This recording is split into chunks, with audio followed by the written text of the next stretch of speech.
100% Sarthe jusqu'à 18 h ce soir, émission exceptionnelle proposée par LMTV pour découvrir l'ensemble du département. Nous avons parlé de la vallée de la Sarthe, la vallée du Loir, maintenant le Perche sartois, cet après-midi la Haute-Sarthe et le Pays du Mans. Nous sommes avec Jean-Noël Grenesch, responsable de la base de loisirs de la Varée. On va continuer évidemment de parler de l'offre touristique que propose la base de loisirs, notamment pendant juillet-août, avec la possibilité évidemment de pratiquer la natation, mais aussi tout un tas d'activités estivales. Nous, on va filer du côté du château de Courtenvaux à Bessay-sur-Bray, rejoindre Pascal Brulon sous la pluie.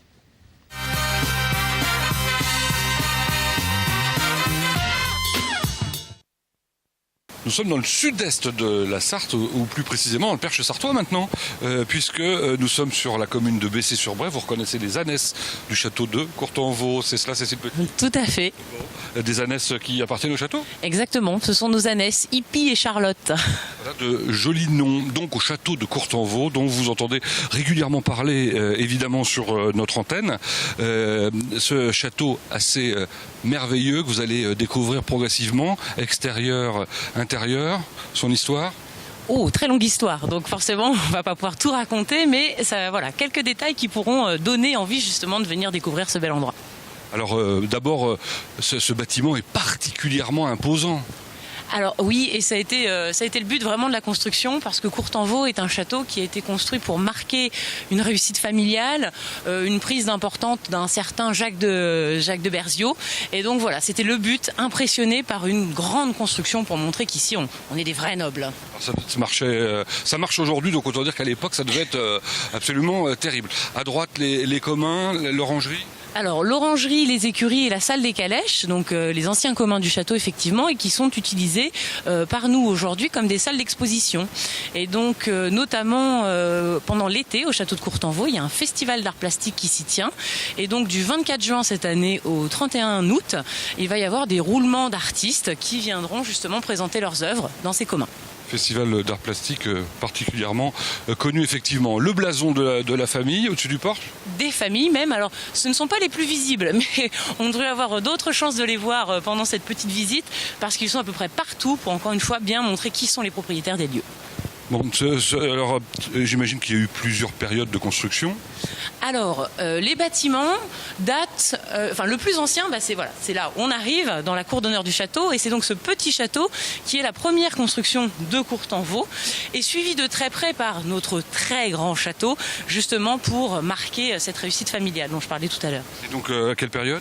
Donc c'est vers 1450 et début des années 1500. Et la fin, on va dire, des extensions?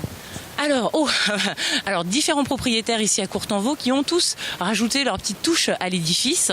Et donc, la dernière grosse phase de travaux à Courtenvaux, c'est notamment l'intérieur du grand château, et c'est à la fin du 19e siècle. Mais des travaux énormes si je puis dire.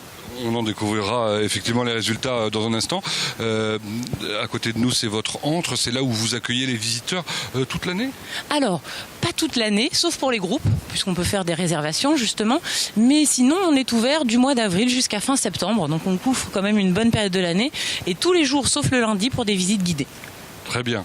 Et aujourd'hui, comme vous le voyez, même quand il fait mauvais, il y a des choses magnifiques à découvrir. Ce qu'on a aperçu là, c'est une chapelle. Tout à fait, chapelle du domaine, et qui est un des plus vieux bâtiments également avec le petit château justement. Bon, on va maintenant pénétrer à l'intérieur, et là on subit quelques chocs en se promenant à l'intérieur. Vous parliez tout à l'heure du fait que c'était majestueux. L'intérieur est comme l'extérieur, il en met plein la vue. C'est vraiment le but. Ça a été restauré à la fin du 19e par une princesse roumaine. Et cette princesse roumaine, qui était l'épouse du propriétaire d'alors, donc Odon de Montesquieu, n'a qu'une seule idée en tête, inviter ses amis de la capitale à venir séjourner à Courtenvaux, et donc forcément, on veut les impressionner. Et donc là, quand même, c'est plutôt pas mal réussi. Vous avez gardé le landau du bébé de la famille? Non, je crois pas. Oui, c'est pas le mien en tout cas. Le château est la propriété de la commune aujourd'hui? Justement, c'est important de le préciser, effectivement, c'est un château communal. C'est la commune de Bessay-sur-Bray qui est propriétaire. Alors venez voir la salle des gardes. Moi j'aurais bien aimé être garde à l'époque parce que franchement, c'est confortable. On l'appelle salle des gardes parce que c'est traditionnel, c'est la première pièce d'un château. Mais bien sûr, ici, ça n'a jamais été une salle des gardes. Ça date des travaux de restauration. Et donc, c'était plutôt une salle de jeu pour adultes, une salle de billard, un fumoir pour ces messieurs, une bibliothèque sur le demi-étage, justement. Enfin, voilà. Tout ça, encore une fois, première pièce du château. On a à peine fait un pas dans le château qu'on sait tout de suite qu'il y avait de l'argent ici et qu'on avait affaire à une famille importante. Alors, ce qui est intéressant dans la visite, vous allez le voir probablement avec, dans un instant, la caméra de Léo, c'est qu'en plus, on a conservé un certain nombre d'éléments du château, comme cette horloge, là, ce mécanisme d'horloge. Oui, tout à fait. Pour le montrer aux visiteurs. Alors on continue, on monte un étage. C'est pas ce qui est le plus simple pour celui qui tient la caméra, et autant vous le dire tout de suite. Un demi-étage. Voilà, tout à fait. Là, on arrive vraiment au premier étage du château, sur les salons d'honneur, justement, de Courtenvaux. Bien, pour vous faire découvrir une originalité, on voulait aussi se distinguer, j'imagine, de cette manière à travers cette porte. Alors elle vous paraît peut-être relativement classique, encore que très très belle. Exactement, très ouvragée, mais c'est surtout une porte qui même est à la mode d'aujourd'hui, c'est une porte à galandage. Donc à galandage, ça veut dire qu'elle coulisse et qu'elle rentre dans les murs. Et donc ça, on a cette porte maintenant depuis plus de 120 ans, alors que c'est encore très à la mode aujourd'hui. Alors attention, ouvrez grand vos yeux, voilà ce que vous découvrez quand vous ouvrez cette porte à galandage. C'est Versailles, la galerie des glaces ou presque. La galerie des glaces, effectivement, en Sarthe. Et dans le Perche sartois. Alors, donc ça, ce sont les salons d'honneur ? Les salons d'honneur, donc c'est une enfilade de 4 pièces. Et ces salons, eh bien, c'était des petits secrétaires, des petits bureaux, des canapés pour s'installer, discuter. Voilà, enfin, confortable. Une cheminée différente dans chaque pièce. Là, on en a une en bois. Et des fausses cheminées, c'est ce qu'il faut préciser. Ah bon ? Elle ne fonctionne pas ? Non, inutilisable. Uniquement des cheminées d'apparat, encore une fois, dans l'idée d'en mettre plein la vue. Parce qu'à Courtenvaux, c'est un château moderne. On avait l'eau courante dès 1820. On avait un système de chauffage central dès la fin du 19e. Donc voilà. Et pendant la visite, j'insiste beaucoup sur toutes ces petites avancées technologiques et c'est très intéressant pour les visiteurs. Voilà. Un château qui est à la pointe du modernisme, de la technique et de l'innovation, donc si je comprends bien. Tout à fait. Donc confortable en plus. Presque. On va pas mentir, mais certainement que c'était quand même le luxe, parce que n'oublions pas, on est un peu dans le fin fond de la Sarthe, à Bessay-sur-Bray, château de Courtenvaux, et pourtant on a une très très belle demeure ici. Bon, qu'est-ce qui va se passer dans les jours à venir ? Plein de choses, parce qu'on a beaucoup d'animations à Courtenvaux, et tout au long de l'année. Alors déjà, je tiens à préciser qu'on a un site internet, c'est www.châteaudecourtenvaux.com, où tout est détaillé. Très prochainement, le 1er juin, on a donc une animation, une exposition nationale canine, mais on a plein d'autres choses. On a du cinéma de plein air cet été, on a une visite guidée du château un peu particulière, c'est-à-dire que on vous reçoit en costume et ce sont les propriétaires du château qui vous content leur histoire ici à Courtenvaux. C'est quand ? Alors, il y a une date en juillet, une date en août. Bon, regardez sur le site internet. Exactement, vous avez tout compris. Bon, très bien. Bah, écoutez, merci de nous avoir fait visiter ce magnifique château, enfin une petite partie du magnifique château. Voilà, une toute petite partie parce que c'est très grand, bien évidemment. Et quand on vient visiter, on en voit un peu plus ? On en voit un peu plus. Parce que là, on a fait vraiment le passage des invités, mais on change de casquette un moment, on voit tout ce qui est personnel de maison, les anciennes cuisines, la boulangerie du château, ce genre de pièces. Avant de se quitter, petite surprise ? Exactement, ça c'est la petite pièce bonus du château. C'est un bel endroit, c'est assez secret et c'est tout petit. C'est assez charmant. Mais c'est surtout exceptionnel. Alors évidemment, on imagine que quelqu'un qui rentre ici n'a qu'une envie, c'est de s'asseoir dans le fauteuil et d'ouvrir un bouquin. Et de prendre un livre, tout à fait. C'est vraiment ce qu'on me dit le plus souvent.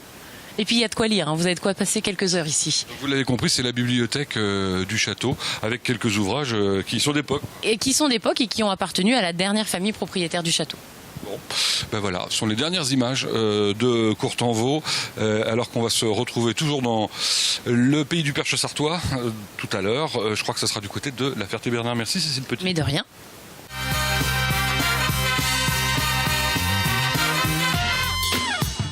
magnifique château que celui de Courtenvaux à Bessay-sur-Bray, à visiter évidemment si vous vous rendez du côté du Perche sartois. Merci beaucoup Pascal Brulon, on vous retrouvera tout à l'heure dans le centre-ville de la Ferté-Bernard. On va retrouver aussi d'ici quelques instants Olivier Kemener et Romuald Besson qui seront en direct de Mansigné et notamment de la fête du jeu. Jean-Noël Grenesch est avec nous, responsable entre autres de la base de loisirs de Lavarée, parce que vous ne vous occupez pas que de ça, Jean-Noël, dans le Perche sartois. Vous faites aussi visiter le secteur. Voilà, donc il m'arrive l'été d'accueillir des clients au chalet, au camping. On fait des petites réunions et puis je leur propose, on peut sortir de la base de loisirs puis visiter le territoire du Perche sartois. Alors quels sont les lieux d'attractivité dans le Perche sartois? Ça va des petits musées comme le musée de la musique mécanique à Dolon. Ouais, faut aller le voir ce musée, c'est magnifique. C'est magnifique. Il reste encore les derniers Scopitone. Après, on peut aller un petit peu plus loin du côté de la Ferté-Bernard, à Vilaine-la-Gaunais, visiter un élevage de cerfs chez Monsieur Vadé. Donc là, on est vraiment, c'est un petit safari. On monte dans des 4x4 et puis il nous emmène à travers champs et puis on va voir les cerfs, les biches, les faons et puis ensuite on peut déguster automatiquement. Oui. Voilà. Autrement, on peut aller visiter le château de Montmirail. Oui, voilà. Avec sa fête médiévale aussi. Exactement, quoi. Chaque année, on a le domaine de Pêcheret, qui est ce zoo relativement important. C'est un petit zoo c'est un zoo qui prend de l'importance et qui plaît énormément aux enfants et aux grands-parents. Parce qu'on y trouve de tout. C'est pas que des animaux, on va dire, exotiques. On a les chèvres, les moutons, les vaches. On peut venir l'après-midi, on peut manger sur place. On peut y passer la journée au zoo de Pêcheret, sans problème. En plus, c'est ombragé, donc s'il fait chaud, on peut y trouver des coins d'ombre. Avec en plus la possibilité, quand vous y allez, de faire travailler des personnes en insertion, puisque c'est un ESAT, le zoo de Pêcheret. Donc c'est toujours intéressant de mêler l'utile à l'agréable. Justement, Jean-Noël, vous me disiez hors antenne qu'il était important aussi pour vous de promouvoir le secteur en dehors, évidemment, du Perche sartois. C'est pour ça que vous allez prêcher la bonne parole un petit peu partout en Sarthe pour promouvoir le Perche sartois. Voilà, et pour véhiculer un petit peu cette idée, j'essaie de faire rencontrer aux clients et de leur donner des rencontres. Des rencontres, c'est les personnes qui vont parler de leur métier, qui vont parler un petit peu de leur activité professionnelle, voire même à l'intérieur de leur association. Je vois par exemple le petit train de Semur-en-Vallon, le chemin de fer à Conneré, à Bélier. Ce sont des passionnés, donc ce sont des bénévoles qui passent beaucoup de leur temps, ils ne sont pas payés pour cela. Et je pense que les gens qui sont en vacances, ils aiment bien aussi discuter avec ces personnes qui font passer des messages. Oui. Voilà, et ça c'est quelque chose de fort, et c'est pour ça qu'au fur et à mesure, d'année en année, on n'a pas le choix, faut y retourner. Voilà. En termes d'animation, le Perche sartois fait également office de secteur assez dynamique, puisque il y a lundi, c'est Artec, le festival Artec, qui démarre à la Ferté-Bernard, mais il y a tout un tas d'animations d'ailleurs. Voilà, il y a plusieurs festivals sur le territoire, donc il y a notamment le festival Artec qui va durer toute la semaine, axé sur les robots. Vous avez aussi les festivals à Conneré, et Troubleville. Voilà. Conneré, on cherchait le Rocavive à Vivray. Oui. Il y a aussi un festival à Saint-Calais, donc de nombreuses animations musicales qui plaisent énormément l'été aux gens qui viennent passer des vacances chez nous. Puisque vous parlez de Saint-Calais, ça m'amène tout simplement à la question pour gagner, si vous le souhaitez, des baptêmes de montgolfières offerts par LMTV et Sarthe Montgolfière. Quelle est la spécialité culinaire de Saint-Calais? C'est une pâtisserie, mais en tout cas, c'est quelque chose de sucré plutôt pour cette spécialité de Saint-Calais. Il y a même une confrérie qui représente cette spécialité culinaire. Vous répondez à cette question à contact@lmtv.fr si vous souhaitez gagner des baptêmes en montgolfière. Je vous rappelle le montant quand même de ce baptême, 200 €. Et de toute façon, si vous allez voir Sarthe Montgolfière et que vous dites que vous venez de la part d'LMTV, vous aurez 20% de remise sur vos baptêmes en montgolfière. Dans quelques instants, Olivier Kemener du côté de Mansigné, juste après cette petite page de publicité. À tout de suite.